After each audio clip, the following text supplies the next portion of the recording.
हमारी सोसाइटी में mental health problems बहुत तेज़ी से बढ़ रही हैं, जिस पर बात करने की बहुत ज़रूरत है, जिसमें से एक टॉपिक सेंसिटिविटी है। आज हम इसी के बारे में बात करने जा रहे हैं।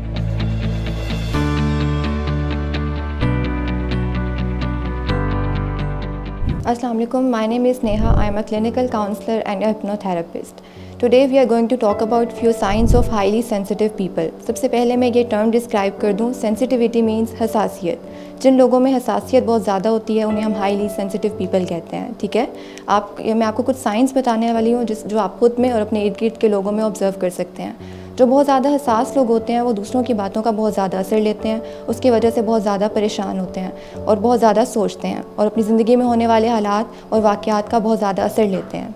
ठीक है, जिसकी वजह से उनकी ज़िंदगी में बहुत सी मुश्किलात आती हैं और उनकी मेंटल हेल्थ डिस्टर्ब हो सकती है। अब कुछ कॉमन साइंस की बात कर लेते हैं। जो हाईली सेंसिटिव पीपल होते हैं वो अवॉइड करते हैं लोगों से ज़्यादा बातचीत को। ठीक है, वो ज़्यादा अकेले रहना पसंद करते हैं क्योंकि उन्हें फ़ियर होता है कि लोग उन्हें एक्सेप्ट नहीं करेंगे, उनकी फीलिंग्स और इमोशंस को जो है रिजेक्ट करेंगे। फ़ियर ऑफ डाउट होता है उन्हें बेसिकली। ठीक है, और वो गैदरिंग्स में भी जाना अवॉइड करते हैं। वो ऐसे ही लोगों से सिर्फ बातचीत करना पसंद करते हैं जिनके बारे में उन्हें यकीन होता है कि वो उनको जो है उनकी फीलिंग्स और उनकी इमोशंस को रिजेक्ट नहीं करेंगे, उन्हें एक्सेप्ट करेंगे या उन्हें अच्छे से सुनेंगे। ठीक है, जो बेसिकली एक्टिव लिसनर्स होते हैं या गुड लिसनर्स होते हैं। इसके अलावा जो हाईली सेंसिटिव लोग हैं वो डीप थिंकर्स भी होते हैं, मतलब बहुत ज़्यादा सोचते हैं और गहराई से सोचते हैं। अगर बहुत ज़्यादा उनमें महसूस करने की सलाहियत बहुत ज़्यादा होती है, मतलब दूसरों का दर्द, दूसरों को परेशानी में देख कर भी वो परेशान हो जाते हैं और अपनी ज़िंदगी में भी वो बहुत ज़्यादा कीन ऑब्जर्वर होते हैं। छोटे छोटे साइंस और छोटी छोटी चीज़ों से बहुत ज़्यादा परेशान हो जाते हैं। तो वो अगर बहुत ज़्यादा महसूस करते हैं because they feel a lot, so they think a lot and they worry a lot, जिसकी वजह से उनकी मेंटल हेल्थ बहुत ज़्यादा डिस्टर्ब हो जाती है।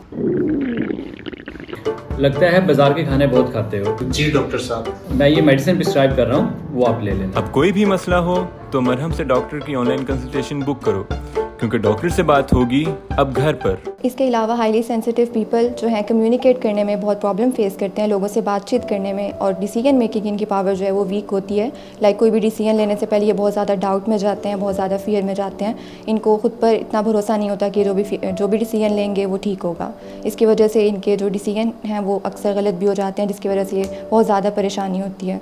और सेंसिटिव होना is basically is not a negative trait, ये एक ब्लेसिंग है, लेकिन अगर एक लेवल से ज़्यादा होती है किसी भी इंसान में तो ये उसके लिए, उसकी मेंटल हेल्थ के लिए बहुत ज़्यादा जो है नेगेटिव है। इसकी वजह से ज़्यादा चांसेस होते हैं कि आप में कोई भी मेंटल हेल्थ प्रॉब्लम डेवलप हो सकती है जो कि फर्दर किसी डिसऑर्डर की तरफ जा सकती है। सो टाइमली इस चीज़ को हैंडल करना बहुत इंपॉर्टेंट है और आपको इसके लिए बिल्कुल भी हेजिटेट नहीं करना चाहिए। आप किसी प्रोफेशनल से कंसल्ट करें और आप सेशंस के थ्रू, थेरेपी के थ्रू आप इस चीज़ से कॉप अप कर सकते हैं। अगर आप इस टॉपिक से रिलेटेड कोई भी क्वेश्चन पूछना चाहते हैं आप कमेंट सेक्शन में पूछ सकते हैं। उसके अलावा अगर आप मेरे साथ कंसल्टेशन के लिए सेशन बुक करना चाहते हैं तो आप कर सकते हैं, डिस्क्रिप्शन में लिंक गिवन है। Thank you.